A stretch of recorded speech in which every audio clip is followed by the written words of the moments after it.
tea and come in here.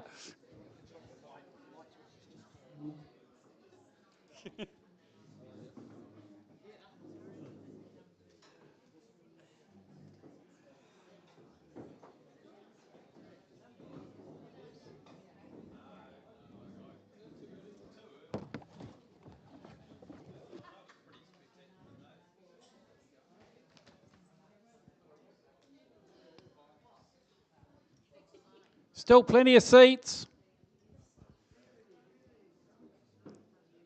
You'd think this was a social club, not a serious photography club.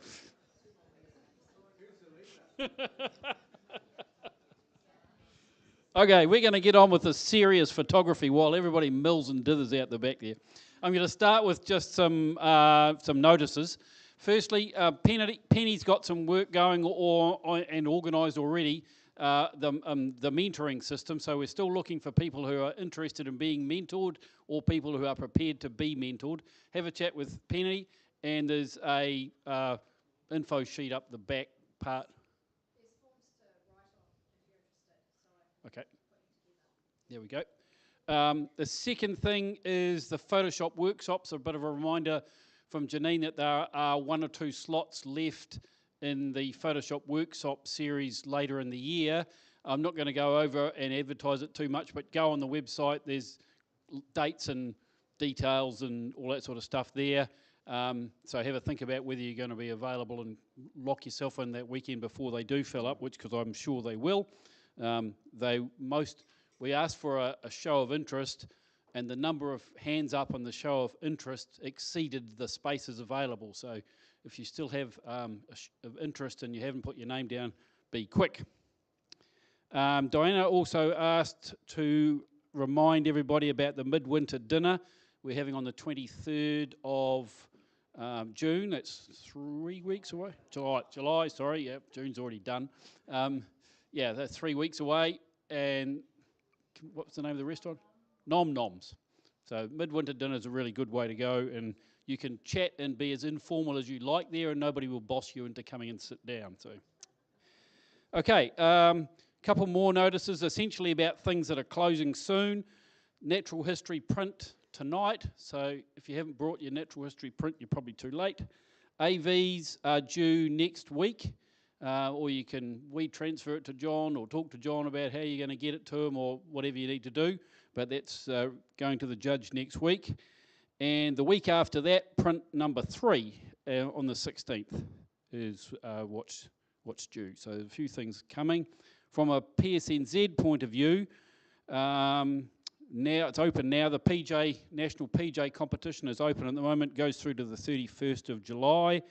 And the Nelson Triptych competition starts on the 4th of July and goes through to the 1st of August.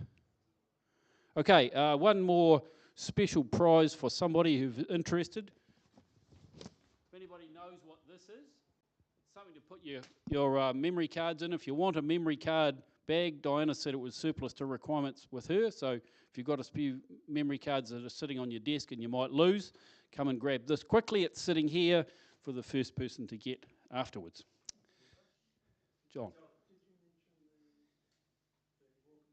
Okay, you tell us about the walkabout. I haven't got timings and things.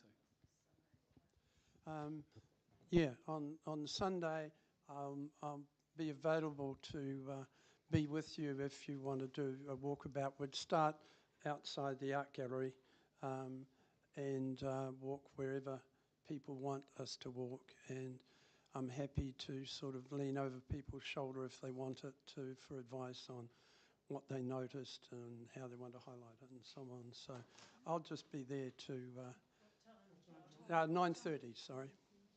Yeah. You can tell I'm not outside the art gallery. You can tell that I'm not a landscape photographer. Yeah. Okay. Let's make it specifically outside the main entrance of the gallery, much later than dawn. So that's a much more sensible time to be looking for. The idea is we'll collect images. They'll be put in a showcase, and we haven't quite worked out exactly when that showcase will be. But the showcase will be a matter of just, this is what I noticed, and this is the image I took, and we'll kind of go from there, from that later on. As a further, we're also going to have a more extended more ethereal, probably, discussion group, really, about noticing sort of a month or two, 6 weeks down the track, so people can just see if the noticing has changed the way they think about photographs. So something to look forward to. Okay, MDC. We were going to play last ones that didn't. What's happened?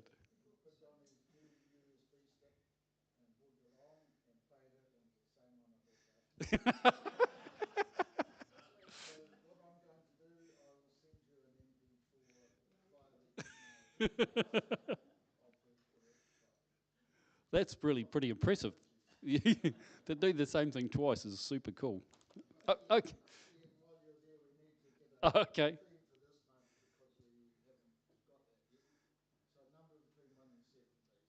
6.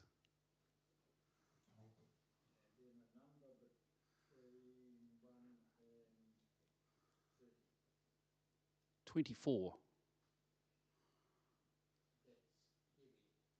Heavy. That's heavy. Okay. So when is that for? That's in July, is it? Okay. All of July on That's Heavy. Cool. Okay.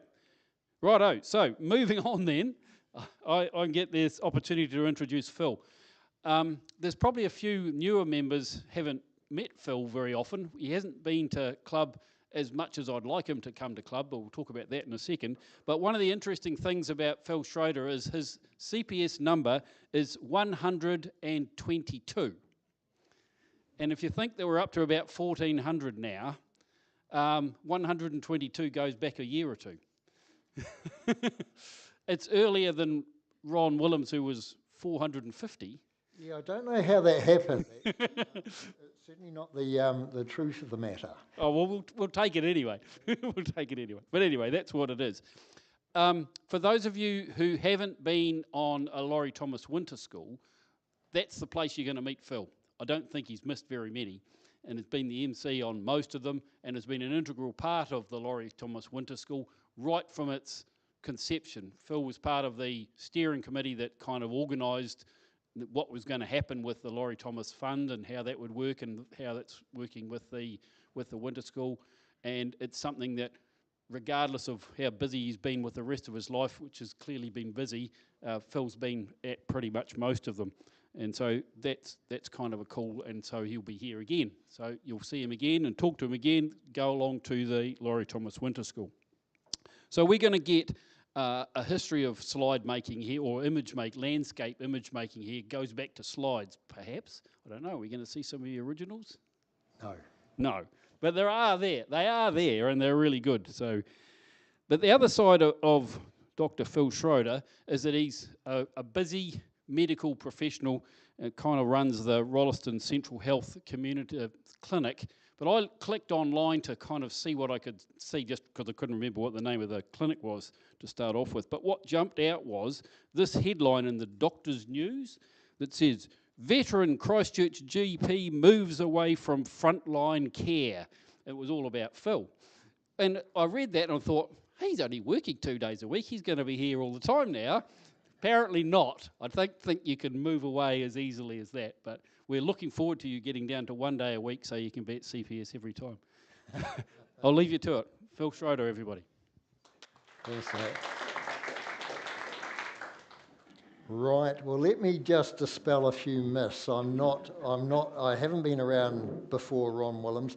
I have a feeling that if folk vacated a position back in the day, you ended up with their number or something like that. But I think it was that when Ian started the database, all the current members were given numbers in alphabetical order.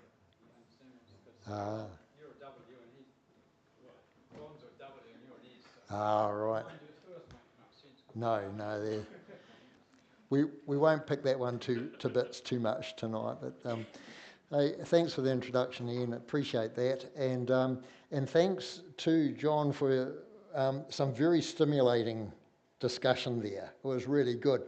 And now we come to the unintelligent part of the evening, because honestly, this is this is a little bit more, let's just say a simple presentation.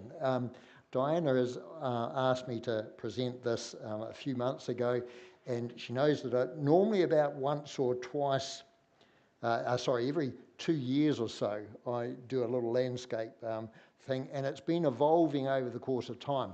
But what I've got to explain to you is that when I first picked up a camera, first of all, I had to finish my student years because I had no money. Secondly, when I could possibly afford to get a decent camera, I did do. I'm not sure that I got a really good one at the time. And I was a crash-hopped photographer. I thought I was just wonderful. And yet I was actually pretty useless, to be quite honest. And then I went to a lecture that Newell Greenfield had given at one of the local schools, and he taught us rules, which are the things we want to break, aren't they? He taught us rules, and I started adapting those rules into photography, and you'll see how I use them, but also how I break them. And why do the rules kind of work? Well, sometimes it's the way that we actually visualize things or can appreciate and live with things for a long time as well. So we'll talk about rules, but rules are for breaking. And but if you're useless like I was, and you start using some rules, you might think, oh, hang, these are getting better comments from folk than them just being polite to me nowadays. So that's kind of my beginnings, way back, a few decades back, and then it comes down to what do you do, or how do you become a good photographer? Is it through your gear that you get, your good cameras and everything? Put up your hand if you think it's the gear. Because there would have been quite a number of hands would have gone up in CPS back in the day, because folk were fanatical about the gear that they had, or the new computer programs that were just coming online in the 90s and so forth to be used. But in actual fact, most of us, and I think we have been well schooled here, we know that it's actually our seeing eye, and the camera is the tool to be able to take what we want to actually portray. Now, am I sitting in a good spot here, so I'm not in the way of people seeing? You'll survive, okay. So let me just take us through a few basics here, and I'll just explain why there are so many tripods sitting down here in a tick. First up, I want to just talk about the equipment that we might want to be using in the landscape, and I'll dwell on this a little bit longer than I have often dwelt on it in the past. So just bear with me. So equipment first. Well, you've got your camera. By and large, how many folk are shooting film here? No? Oh, one right down the back there. Good. Back in the day, that was all you were shooting, of course. You just had film, and most of us were slide producers. Back in the 90s, this was. And by and large, it wasn't memory cards that we were interested in, it was how much film you had. And you could, if you were bracketing your photographs, you often would only, out of a 36 shot film, you may only get 12 shots. And you had to be very careful because they cost the earth, and you wanted those 12 to be quite successful. Photographers before our era were going out and taking one photograph on big format things, and they had to be even more careful because it was a rubbish day if you ruined that one photograph, sort of thing. As time has gone, with our memory cards and so forth, we take heaps of photos now, and sometimes we don't kind of care because we can delete them, and what they hang in memory is cheap and so forth. And that's where we sometimes get into errors of our way. I must say that if I go on a shooting frenzy, I regret the day afterwards, because then I've got to go and do some post-production work. And I don't like working on my computer as much as I like being out there taking it. So discretion is a good rule.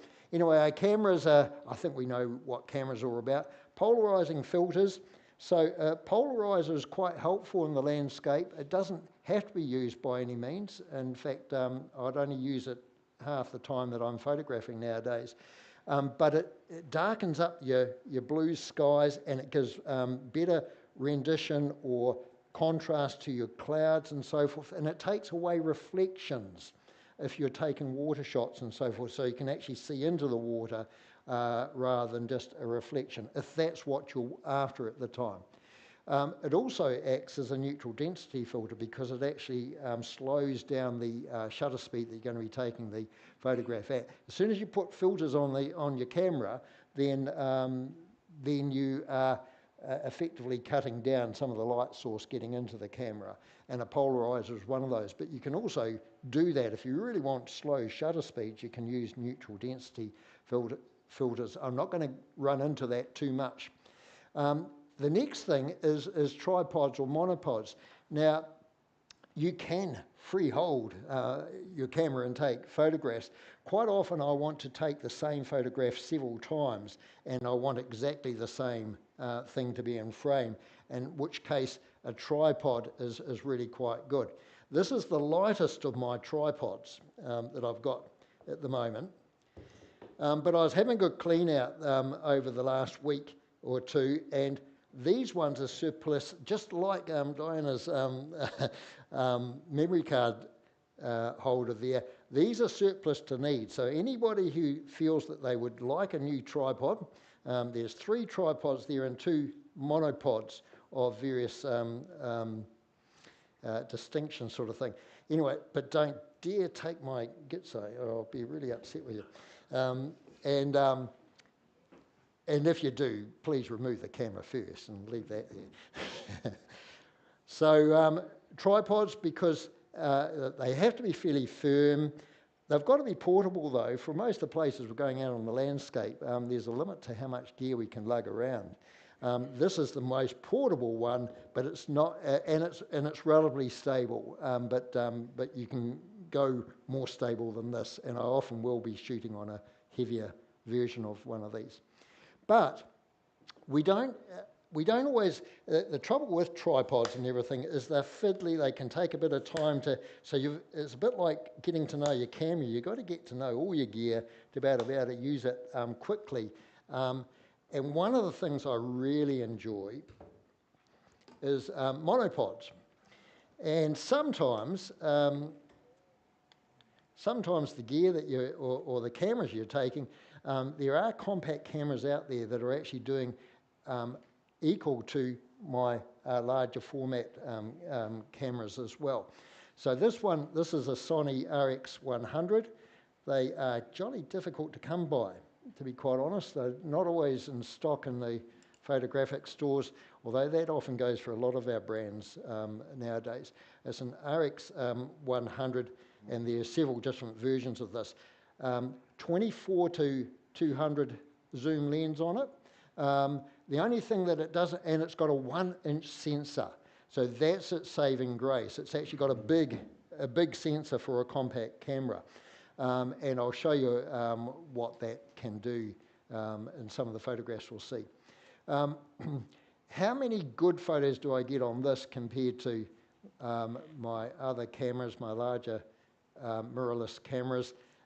To be quite honest, I get much better results on my mirrorless ones because I take a little bit more time. However, this is real fast. This is, if I want to take a shot fast because somebody in the car is telling me that I've only got 2 minutes or something like that, then having this up and about, and up it goes, and you're taking your photograph. So it's got a good viewfinder for a compact, which is quite handy.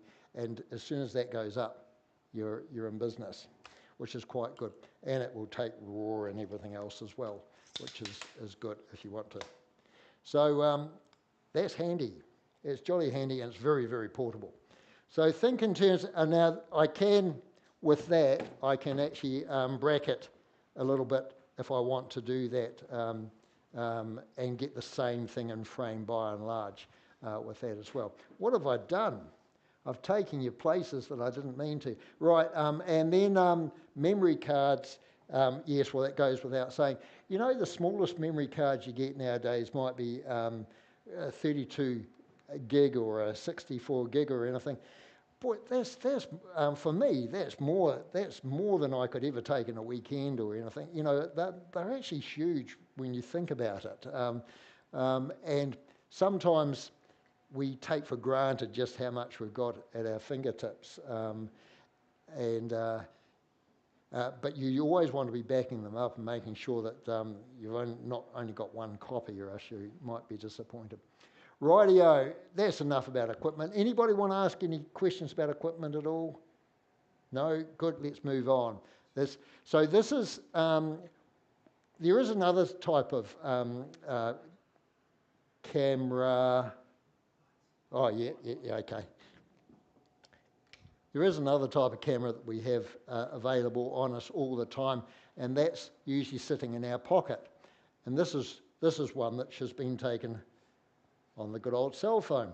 So, and of course, this is what most of the world is actually shooting on, and there's some really good cameras and cell phones nowadays.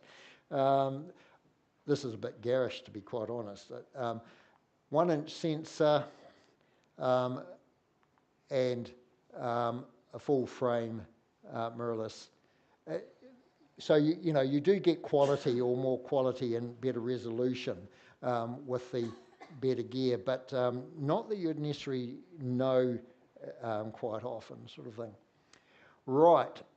The other good thing about being a doctor is that I've got to tell you about the rules, about the good things, or those things that are meant to be good for you in life. Tonight, calories are good for you. Okay? It just so coincides with the introduction of a new weight loss drug as of the 1st of July. And I was thinking, I hope folk aren't going to line up for these things. And sure enough, the first couple of days, I see quite a few scripts being done in our centre for this, what's it called, Wegovy or something, a new medication, injectable, to lose weight. I won't go on about those, weight loss drugs, because they seldom work for any. They'll work while you're on them, but not necessarily keep your weight off after, sadly. Anyway, calories tonight are good for you. So let's talk about what makes up the calories. I'm just going to use the 4 letters. You would have seen if you've seen this before, you would have seen the same, and I've just tickled things up a little bit as we go through. So we're going to talk about composition, we're going to talk about angles of view, we're going to talk about lighting, and we're going to talk about simplicity in your photographic images as well. Any one of these, I could spend the whole evening just talking about composition, because it's really interesting when you get into it, and the form of it and so forth. Angles of view, well, you could spend a whole evening just talking about that. Lighting, I have given a lecture here just for the evening, just on lighting, and simplicity, well, it kind of speaks for itself. So let's just talk about composition first. The most important thing, and you would have seen this with John's photographs earlier on of the landscape ones, and that if you've got a foreground, then you want to have some punch in that foreground. It's got to be eye-catching rather than just dull and boring.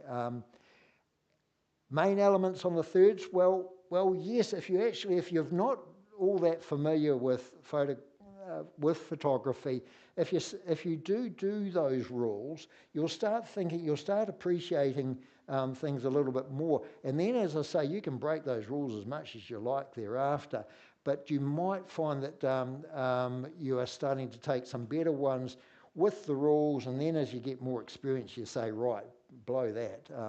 Off I go, and I'll do something different, and I'll show you that I do everything different nowadays, almost. Use of leading lines. I love lines in the photograph, leading, but they've got to take you somewhere. or they've got to be graphically strong, which is where you have a strength in diagonals in a photograph in a landscape, which we'll show you as well. And then it's always best if you're able to fill the frame and crop on site. Nowadays, when we're taking a photograph, we can get away with using only a portion of that photograph and cropping everything else out if we want to. But if you do fill the frame and crop on site, there's a satisfaction to that goes without saying. And again, right at the end, I'll show you what I mean by that as well. Rightio, not slides in, but these were my early days. This would have been year 2000 when I got my first digital camera. It was a 3 megapixel digital camera, and you can see that that's 3. It's a bit blurry on it, and but in its day it was as good as we had. It was a Coolpix Nikon 3 megapixel camera, and I thought I was the bee's knees with this. I bet every other CPS member at the time to going digital because everybody else was still shooting slide and digitalising their slides at that time, sort of thing. But by about, so that was about 2000, there are a few more folk using digital cameras by about 2004, and then by 2010 we had got rid of the slides, using slides in our projected images here at CPS. Which had survived in part all that way until finally the diehards said, "Oh well, look, we can get some quality out of these digitals after all." Now that one was taken back in 2000. This one is the same era. And why did I put that other one up? It's because of the where's the there it goes. Because of the thirds. Milford sounds quite good for giving thirds, and if you imagine splitting that up into thirds. Well, I went back more recently. I think this was just after COVID in 22, and took the same scene. And oddly enough, the same structures were still there on the thirds, which was quite nice. They hadn't been through the Christchurch experience or Kaikoura experience and lost themselves. So, but just a little thing, when I looked at this earlier on, I was thinking, I was fitter then in 2000, and I was lazy at this time, because you see, I'm a bit further back. I didn't walk as far to get this photograph, obviously. Thirds are, they certainly do give a pungent to the photograph and can be very strong. If anybody has told you that you've got time up your sleeve in a landscape photograph, I often find that's not the truth. Things change so quickly in the landscape that it's like being a PJ photographer. And I've been back to this place and I've never seen it quite like this again, and this was very fleeting. A photograph only a few seconds later, there was no shadow. The light was completely different again, and so sometimes you're going to be taking something which is only going to be fleeting, and use it well, use that time well when you get the opportunity. Again, talking about composition, using thirds, so this is all black down here, thirds, and kind of on the thirds here as well. Thirds, we're going to Hokitika, aren't we, for the Laurie Thomas in a few weeks' time? Well, this is Hokitika, so one of my few shots of Hokitika, but on the thirds again, you'll find that I often, with my photographs, won't tend to give a third to the horizon. It'll either be that the sky is hardly features at all, or else it features as the predominant form. So again, this is breaking the rules, even though.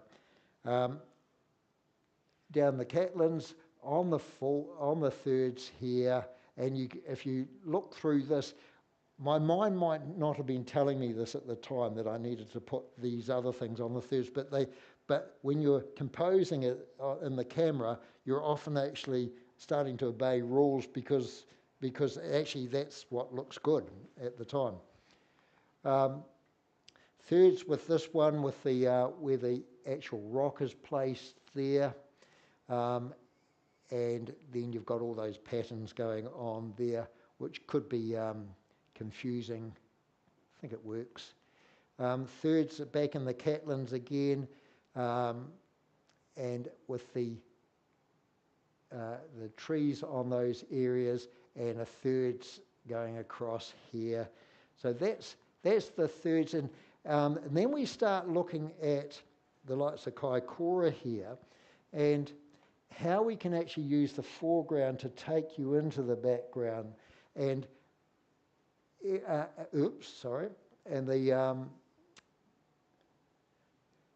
and the lines of the rocks here. Now this would have been taken in the early 2000s as well, because it was well before the earthquakes happened, and which is what we see there, sort of thing. So, but early light, which is all important in the landscape as well. If you want to get the good photographs, that you'll be out at unruly times. But we'll talk about that a little bit more under lighting. Again, using the natural lines of the sand, which I love to use in my photographs to take you into the picture. And sometimes over on the west coast, the iron sands can be quite remarkable, actually, when you start doing a little bit of post-production on it as well. I love tracks, and tracks can be used to take you. So wherever there's a track, this is up in the Mackenzie Basin on the Defence Force ranges. You're not meant to actually walk around those just in case you get exploded. But back in the day, they didn't have too many barriers up, and so you could do just about anything and get away with it. But these tracks are still there today. They're a little bit more, again, it depends on how many unimogs have been over the area as to whether you've got 1 or 10 tracks going up a place. And roads also can be very helpful as a diagonal leading your eye into the scene. Up in Rotorua, again, the leading line of taking your eye from the foreground and taking it all the way around is quite helpful. And this is really just again, it's just a photograph of diagonals when you think about it in the Lindis Pass there. And yet it holds together with a bit of form, and with this knob sitting there as well. Then you start breaking the rules and you go down the centre, and we've all taken photographs probably of wharfs or waterways like this. This is over in Brunner. This was on the 3 megapixel camera back in the day. And a little bit later in the Mackenzie Basin as well, with the central placement of this. So rules can be made to be broken, and I break them a lot. Again, centrally place this rock. You'll see that sky is quite dark, and the clouds are really punchy, and that's all polarized light. This actually prints better than it is as a slide, really. And central placement, don't mind central placement. It is okay. It does work. Central placement on Whakaari White Island, which I haven't been able to get back to for a wee while. And this was a group that survived. So the thing with people in my you'll understand that I deal to people day in, day out. So when I get out to take photographs, I'm not necessarily a people person when I'm photographing.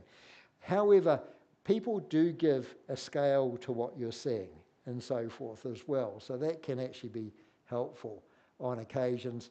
And yet this is what I normally do to people. I put them in the mist and have them cooking almost there and invisible. So people can be used and can enhance your appreciation of the landscape as well. Rightio, let's look at angle of view. So the idea with angle of view is that we live with this angle all the time, about this height. So if you want to make something which is different and people will appreciate more, then you have to either get a bit dirty, down on your knees, and you'll see that a lot of photographers tend to have waterproof pants on wherever they go, because otherwise they're just staining their knees all the time. So getting right down low or getting up to a vantage point and looking down is also really good.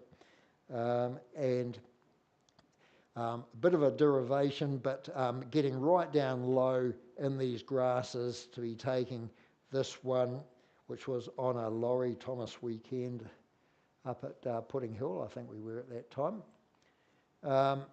Getting down low and again looking on up with these toy, same with these signs, low and looking up. And that's a little bit more interesting than if I was actually standing full height. I'd be about the height of the giveaway sign anyway, and it would look pretty static in comparison.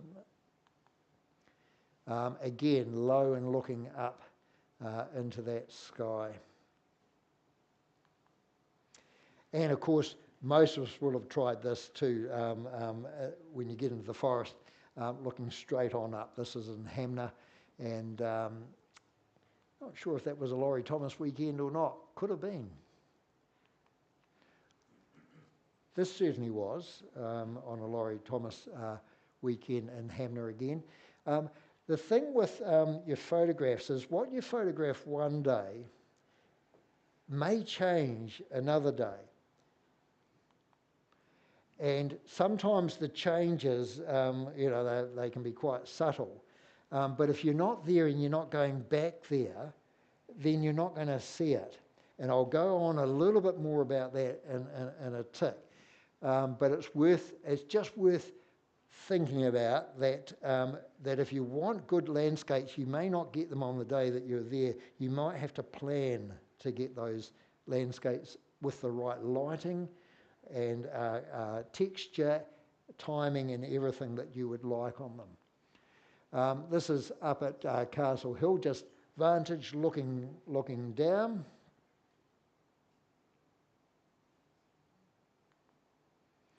And again, up the Gannet colonies up north, and vantage looking on down. And the same with this sort of thing. Now, okay, well, these aren't, they're probably not landscapes per se, but they're still interesting. What I like about this one is that foreboding shadow. That's quite good, isn't it? I don't get up in aeroplanes as often as Ian has been, but on the odd occasion, being able to take photographs at real altitude or height. This was in a Cessna going over the Milford, over to Milford Sound, where I took that Milford Sound shot that we saw a wee while ago, just after COVID. Again, when we're taking photographs, most of us are going to have long lenses. Either we're going to be shooting at the wide angle end of it, or we're going to be telephotoing into the scene. The wide angle, so this is wide angle, and certainly it's not the way, the eyes wouldn't see this. So the camera's doing something for you that which looks a little bit more different or a little bit more sensational than what the eye might see otherwise. Same here on White Island there. Wide angle, which just gives the enormity of things. Same here up on the desert road. Same in Greece, even. If you use a wide angle, and then you can go a bit Berkey and have things all over the blooming place. Look, a lot of folk would dislike this, and they'll be countering it by straightening up all the verticals on it. John, I think you'll agree that when things are on its side, as you were saying before, you feel they're going to fall over even more. So that might not be the best way to portray a building, but anyway. And then the telephoto. This was on a Laurie Thomas weekend, Lake Pearson, and zooming in on just a smaller portion of the landscape. Is that colour or black and white?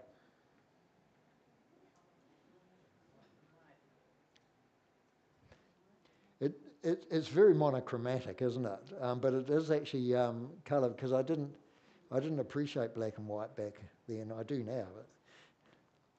But. And then zooming in from quite some way away in on other scenes as well, like the lights of Greece there. And then you'll find that I love the micro landscape, getting in close to the small stuff as well. And these icicles, I've been to this place several times since, but I never got it as good as I did on the Laurie Thomas weekend that we were there. And that was in Cass at the time. Righto, let's have a look at lighting then.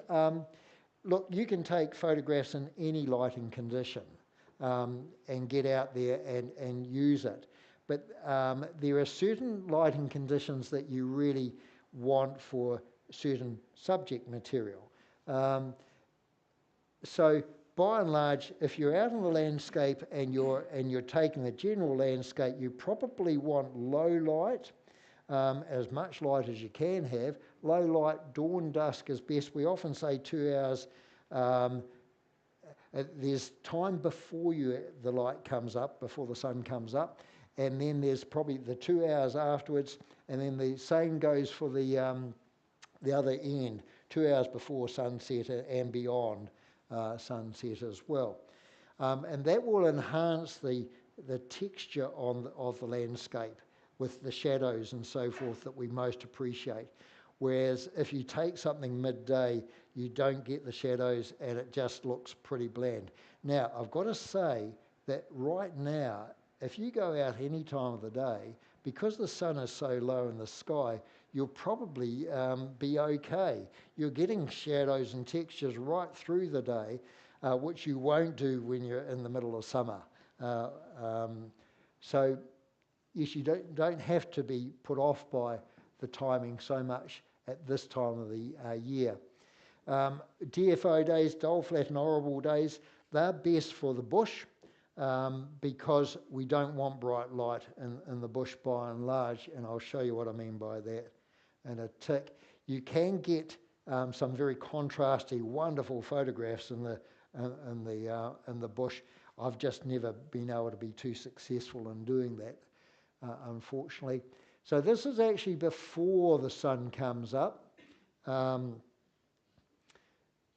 the Catlins area. You can see it's just about to peak over here. And so you tend to get quite a blue colour cast before the warmth of the sun yellows things up a bit more, or warms things up.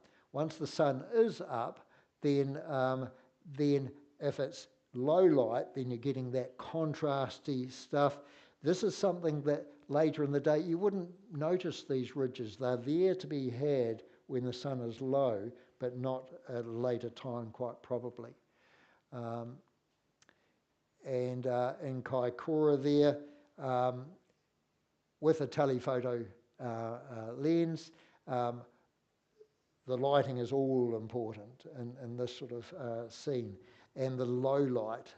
So yes, these are uncivil sort of times to be up and about taking photographs, but honestly, you'll really appreciate getting up and early to be able to do them. And then sometimes late as well, which this is.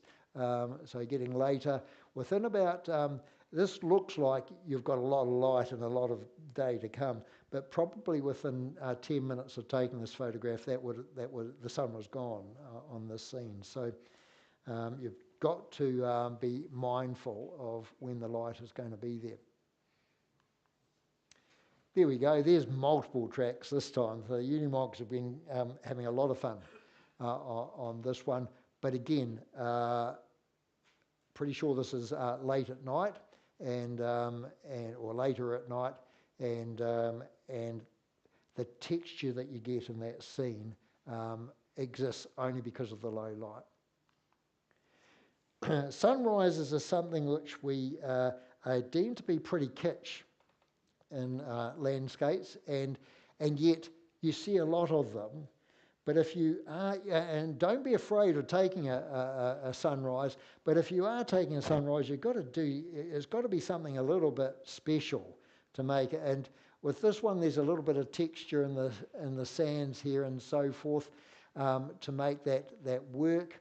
I've purposely thrown the sun off being the central element, just a little off to the, not quite on the thirds, but near enough. And you can see I'm using the thirds with this one, with the sky, with the horizon there as well.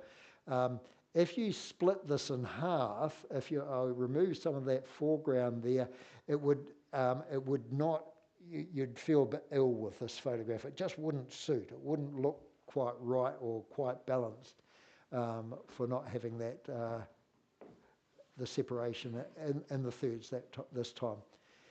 So yeah, sunsets, are wonderful things. This is on the west. This is a sunset this time, on the west coast versus sunrise on the east coast.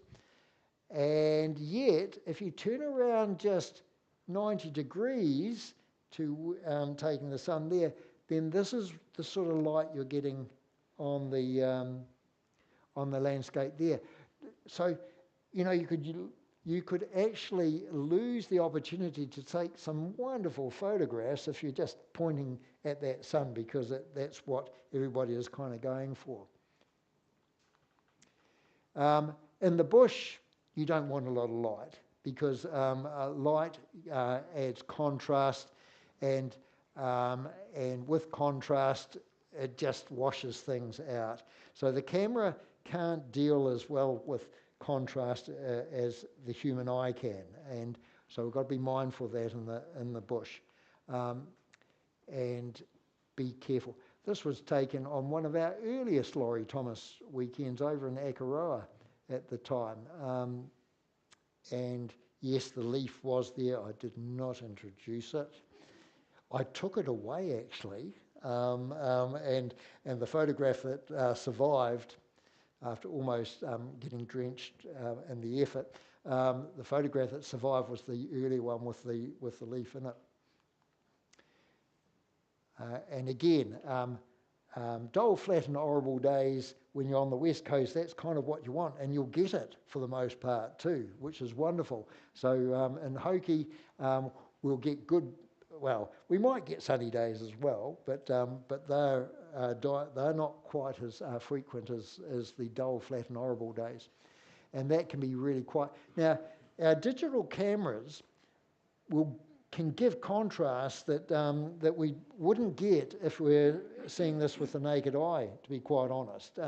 And so there's no doubt that we're in a different age where in actual fact our cameras are telling lies in part, but you can use that to your good as well. So there's a lot more light in this scene as the camera saw it than what was truly there at the time. But a dull, flat and horrible day required for this. Unfortunately, I've been back to this area. This is in Reefton, and Soldiers...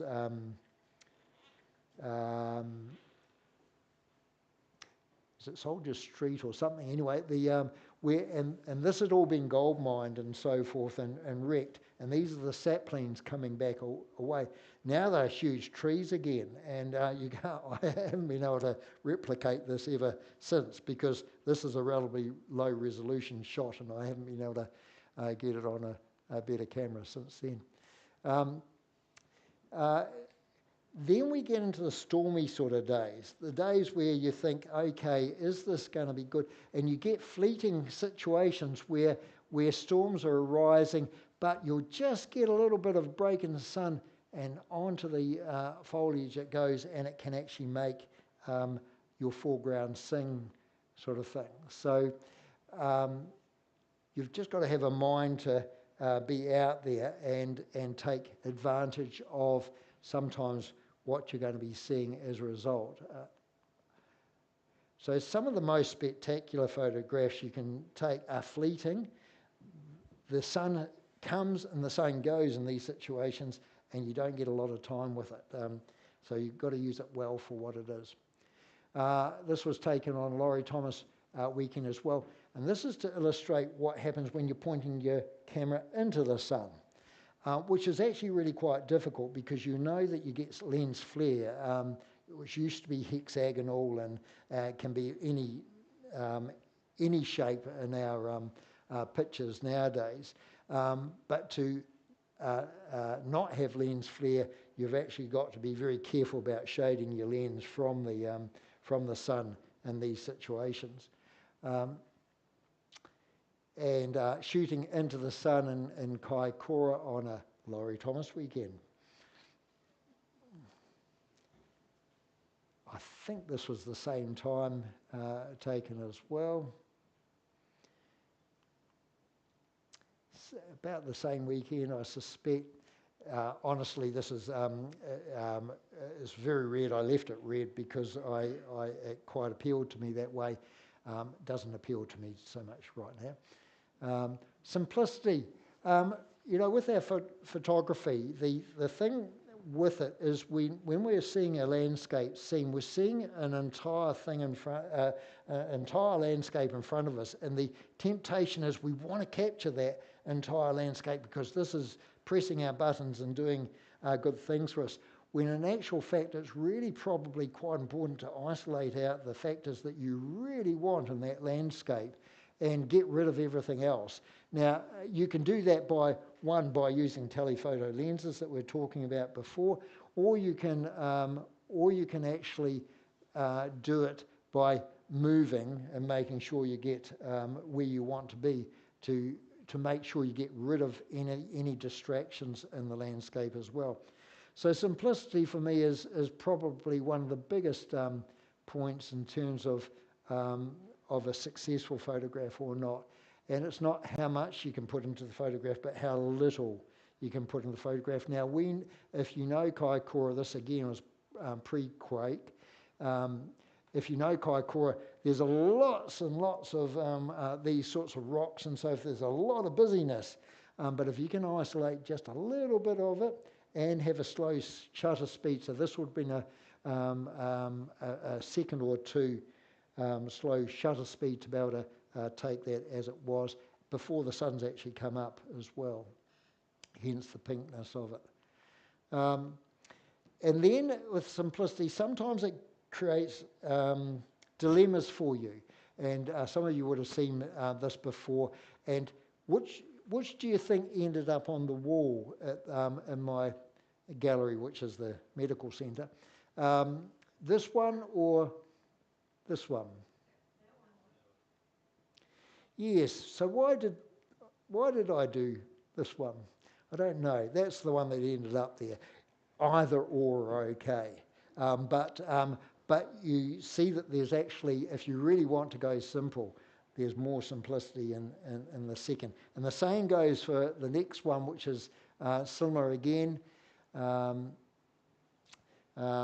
You've got this one, which is actually two photographs. You could find that a bit distracting, having both the nice misty and then the starkness of the mountains, the Kaikoura range behind. But you can cut those out if you want to, and whether you want to or not is up the eye of the beholder, I suppose. And then in terms of simplicity, again, the micro landscape kind of gives you that as well. If you hone in on things and get rid of a lot of the complexity that you're seeing, then that can be really quite helpful. And with icicles and so forth, it can be quite interesting what you can come up with. But you've got to be quite drastic, and you've really got to get in there, and you've got to take a risk or two, and hopefully you would have some. Normally I would be walking around with waders in this sort of situation. How many have lost a camera or two in water? Well, actually, I had a D90 and that went into the stream just like that. And the water was so clean, we just pulled it apart and just dried it in the sun on the bottom of the car and probably used it the next day.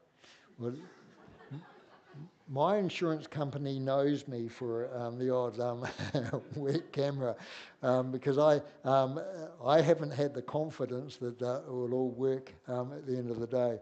And the camera shots are quite keen to write your camera off for you for some. I don't know why. I love sand patterns as well, and the simplicity of these is just interesting. The sorts of shapes you can get in them, and the texture to them and so forth, which can be quite lovely.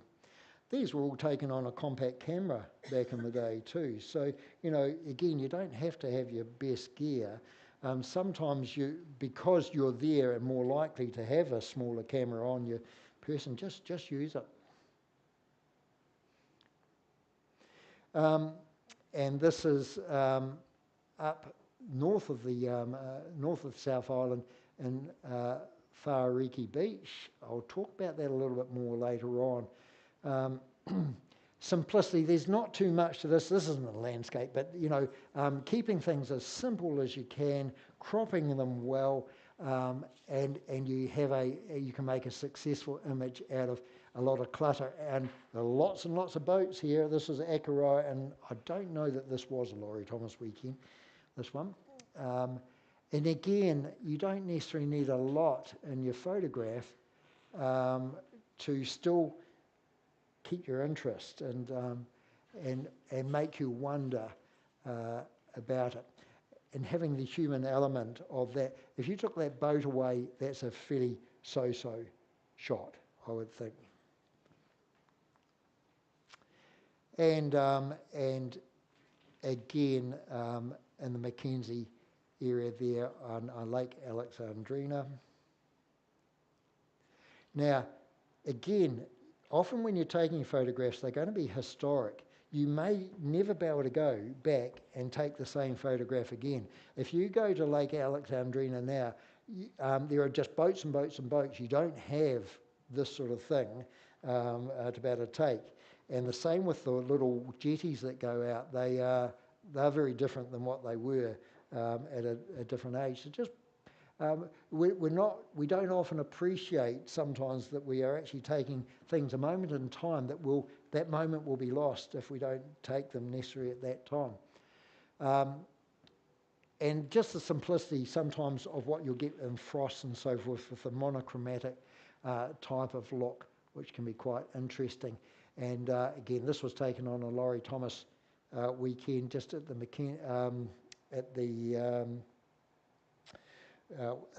Tekapo water race, actually. Simplicity, you don't need a lot in a photograph sometimes just to carry home and say, okay, I appreciate that and I can live with that on the wall for a while. And this is gone now, but we don't seem to travel that slow anymore. Do you know what 10 miles per hour is in equivalent terms? It's about 16, yeah. And hardly anybody obeyed that. So that's the main lecture, but I've just got a little couple of things, principles that I'd like to run over just relatively briefly. The first is that what I was saying about before, if you want to get good landscapes, don't tend to think of this as being a one-off visit to this area. Think in terms of going there, seeing what you see and thinking, okay, or another day, maybe I could get this better again. I'm just using Kaikoura now. Some of these shots you've already seen, but over the course of probably 2 decades that these shots have existed from, sort of thing. And this was the very first one. I have a feeling if this wasn't a 3 megapixel, it was probably, it was fairly near to it. And Paul Kennedy was sitting alongside me when we were taking this, and we were both zooming in with our zooms, and I don't know what Paul ended up with at the time, but this is what I ended up with on that day. And then over the course of the years, again, pre-quake, these were the sorts of features we were seeing. Sometimes just the simplicity of being down on the beach and seeing things coming on and the water coming in and out, and using the horizons. Again, I will often have a smaller horizon in these sorts of shots, or not having a horizon at all. Very slow, but a slower shutter speed, and taking something which is, this was actually at Birdling Flat, I think, rather than in oh no, it must have been Kaikoura. Sorry, take it back. I wouldn't put this into the Kaikoura bunch, would I? Again, giving a bit of soft tone up the top. Lovely if you're getting up really early in the morning with the low light, with what you can do there. But again, this one which you saw before, you can get drama and a lot of mood and movement in your photographs when you're in Kaikoura as well, with a good swell. But quite often the receding lines that you get and the light and so forth shooting into the light can be really quite dramatic. And you've just got to keep on going back to appreciate these things and knowing where you were at the time. And sometimes you'll go back time and again, you'll never capture it in the same way because it will just not give it to you in the same way as it did before.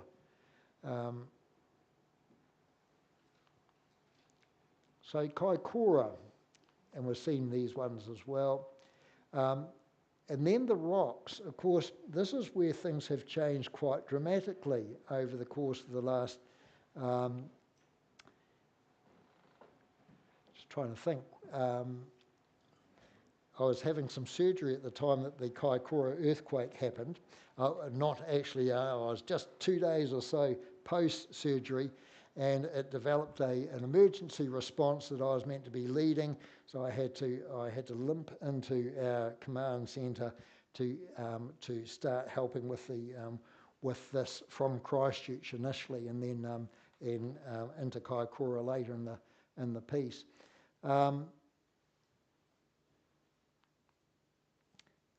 But these are all still pre-quake, post-quake, and and it's just it's remarkable what 1 metre or so's uprise of these rocks has caused, and they're certainly very quite blanched in their appearance and quite stark. That one was, the previous one was in the evening. This one is in the morning. Very pretty, but different, very different. And again, some more recent ones. This was last year, I think, on the Laurie Thomas. And again, very different landscape to what we were dealing to in the earlier days. And a lot of us were around these scenes, but you won't see that I won't have any photographers in my shots by and large, because they represent people that I want to avoid, see. So.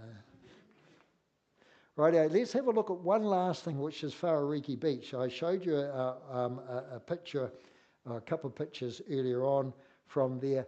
Whaariki Beach is up right up, so we've got Farewell Spit coming out of the top here, and over on the other side, you have to walk about a 15-minute walk from the car park over.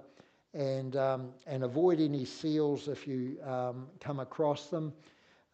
And you're actually effectively on the west coast by the time you've gone from the east coast or east from Golden Bay over to the west coast, more or less.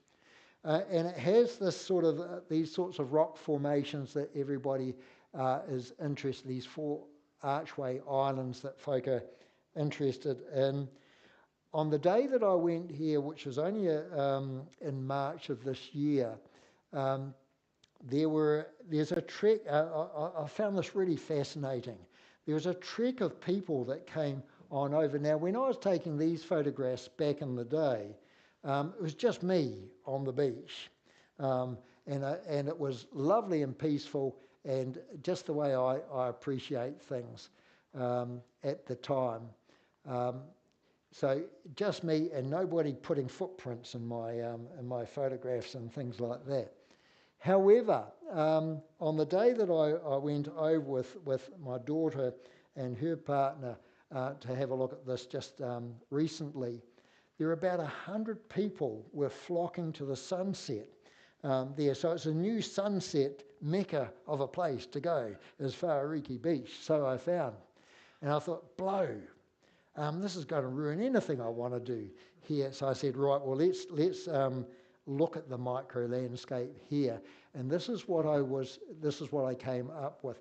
Now, I'm going to show you the JPEG that the camera wanted to give me, and then I'll show you my post-production version of each one.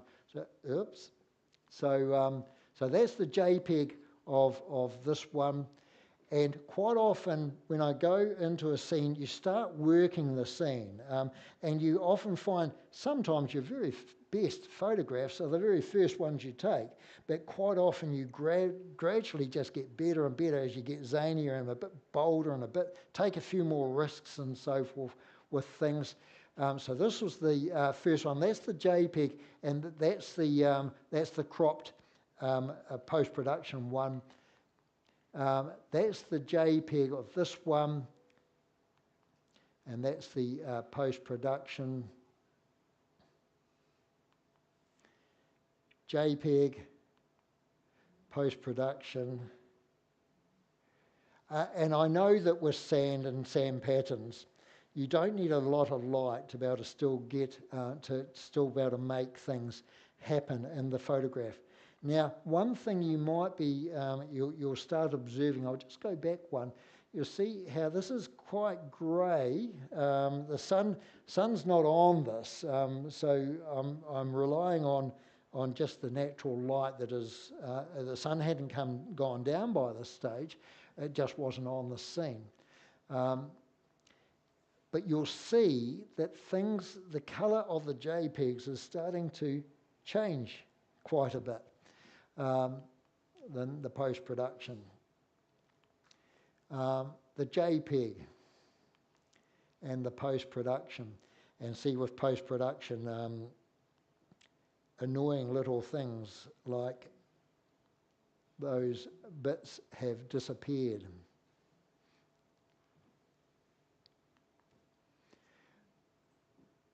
The JPEG with lots of annoying bits of grain and extra stuff on this one. What size do you think this is? Do you think it's about 1 metre high or 20 metres high? Or something in between?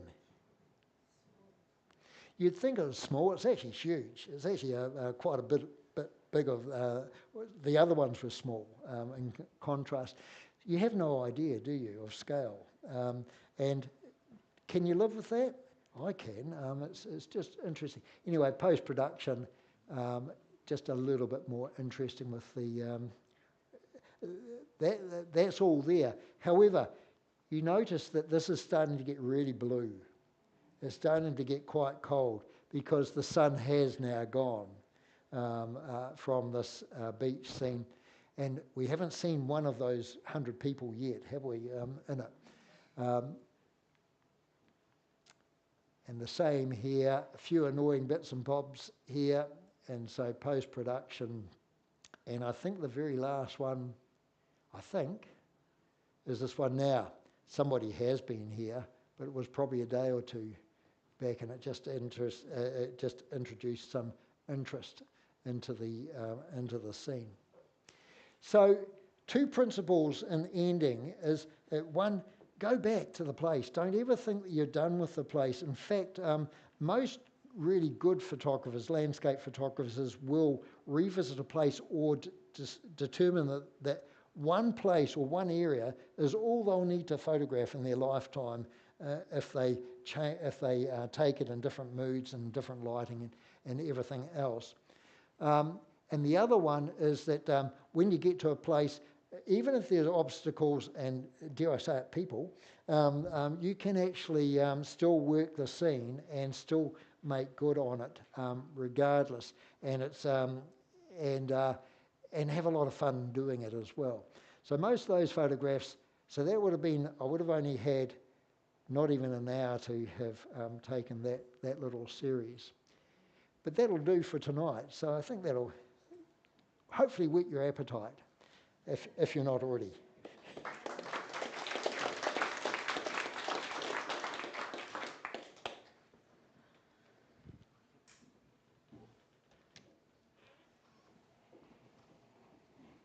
Thanks, Phil. That was awesome. Visual symphony, really, I think we described that as. And interestingly, I thought anyway, 95% of them South Island. Yes. Yeah. Yeah. It's another interesting kind of thing. So you don't even actually have to get on a boat to go and photograph those things. So kind of well done. But that should be enough to whet your appetite. Were there any spaces left in Winter School? Not really. Well, you've missed out. Maybe we should have got them a little bit earlier. But so stick your name down on a waiting list. We've had one of the women Yes, that's why I say not really. Someone did pull out just yesterday, and we wouldn't normally, just because we're just finalising the sleeping arrangements. So we sort of thought we could manage that, but it was a private room. Well, there's your opportunity. Or not, as the case may be. But there will be for Laurie Thomas, for the people who are going to the winter school, there'll be an email coming up tomorrow with information, etc. But one of the big things of that, how many of those photographs were taken at Laurie Thomas Winter School? Heaps and heaps and heaps. So if you haven't been, you're a mug. Make sure you go next time around. So once again, thank you, Phil. Just a little thank you from us. Oh, thank you very much. Oh, Thanks. while I'm here, has anybody got any questions while Phil's here? While we grab hold of You've taken raw images as well? Or Look, what's all about raw images? that's a really good question. Do I shoot in RAW or do I shoot in JPEGs? Ron Willens and I are of a similar ilk. We'll thrash those JPEGs, and I've just converted over to RAW. I'm finding I can do things in RAW, particularly in the natural history realm. If you want texture within your on birds and all sorts, your JPEG sometimes you just can't render it as well. I've found so. Yeah, unfortunately, I'm not the diehard that Ron is, and I have. Oh, don't forget too. There's a few tripods and monopods if anybody wants them down here. anybody else. Hope you're watching, Ron. Did you hear that? Okay, just a couple more things. Your mic's not on. Switch on the bottom bit, Ron.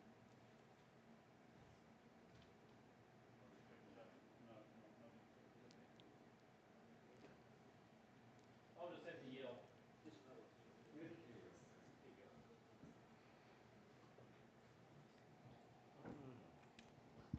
Oh, that's going again. I haven't got much more to say other than thank you to everybody here, Andrew and Alan and Tim before him setting up the stream. Who was opened up, Dennis? John Thornton. Well done, John Thornton. Thank you for opening up. And we've actually got a little roster of opening up people now, so awesome to everybody for stepping up. Thank you for that. So just before we go, next week, the 7 p.m. session is led by Paul Ferber. He's the one who runs the Christchurch Photographers group.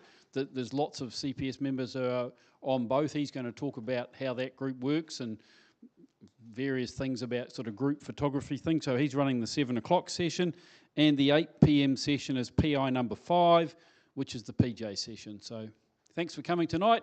Travel safe on the way home. See you next week.